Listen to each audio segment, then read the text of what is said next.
আসলে দুঃখজনক হলেও সত্য, আমরা সরকার গঠন করে যদি জায়গায় থাকতে পারতাম তো অ্যাকশনটা আরও বেশি নিতে পারতাম। যেহেতু বিরোধীতে আছি, হয়তো অ্যাকশন 100 ভাগ নেওয়া সম্ভব হচ্ছে না।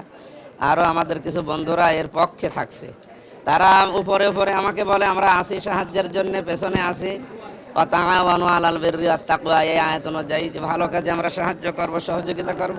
কিন্তু পেছনে যে দেখি আমরা একটু শক্ত হয়ে দাঁড়ালে ওনারা আবার বিপক্ষে অবস্থান নেয়। এইটা মানে এই যে একটা দোদুল্যমান, এই জন্য হয়তো পারা যাচ্ছে না। তারপরেও দেখি সবচাইতে বেশি এখানে 4 নাম্বার 5 নাম্বার ওয়ার্ডে, আর ওদিকে 10 নাম্বার, এইগুলো একটু বেশি। অন্যান্য জায়গায় আছে, এইগুলো একটু বেশি। আমরা কেবল একটা হাত দিয়েছি, আরও বাকি পর্যায়ক্রমে হাত দেব, এবং বাধা আসলেও আমরা মানব না। ওখানকার অবস্থাও ভালো না, কিন্তু এইগুলো আরও খারাপ। ওইগুলোর অবস্থাও ভালো না, এগুলো আরও খারাপ। আর বাধা আসতেছে, বাধা আসলে আমি মানে ফাইনাল কথা বললাম, ডোন্ট কেয়ার, কোনো কেয়ার হবে না ইনশাল্লাহ। আমরা